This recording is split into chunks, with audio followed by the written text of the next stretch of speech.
না করে দুনিয়া সৃষ্টি করতো না। আমার ছেলে তুমি মানুষ হচ্ছে তুমি আমার থেকে বলো। বলতে বলে হ্যাঁ আমি আপনার থেকে বলো। কিরকম? আরে বলেন আপনার বাবার নাম কি? হযরত হুসাইন রাসূলকে বললেন কেন ভাই আপনার বাবার নাম কি বলেন? কথা আমার বাবার নাম আব্দুল্লাহ। হুসাইন বলেন কয়জন ছিল আপনার বাবারে? আমার বাবারে ছিলেন। আমার বাবারে আসাদুল্লাহ লুগাই সারা পৃথিবীতে কাফের বেঈমানদের বিরুদ্ধে যাকে বাধা নিয়ে পাঠিয়েছেন হযরত আলীর পুত্র। আমি বললাম আলীর পুত্র। এরপর জিজ্ঞেস করলেন নানা ভাই আপনার মায়ের নাম কি বলেন? আল্লাহ রাসূল বললেন আমার মা হচ্ছে আমিনা। হোসেন বললেন নানা ভাই আপনার মাকে কয়জনে চিনি? আমিনা পর্যন্ত শেষ। আমার মাকে জানেন? আমার মা হলো সাইয়্যিদুন নিসাই আহলিল জান্নাহ।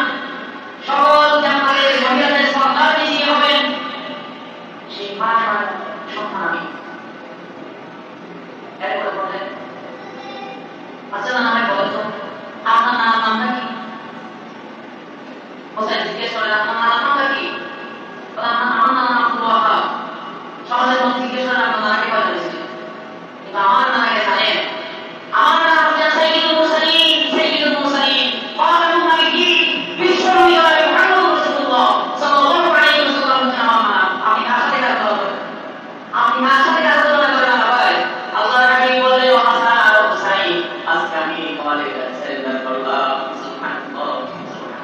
আল্লাহ সুবহানাহু ওয়া তাআলা অত্যন্ত উচ্চ মানে যাহার কোনো তুলনা এই সমাজের ভিতরে আছে না। সমাজের ভিতরে এরকম যদি নবী সাল্লাল্লাহু আলাইহি ওয়াসাল্লামের সার্বিক বৈশিষ্ট্য নানা হিসেবে স্বামী হিসেবে প্রত্যেক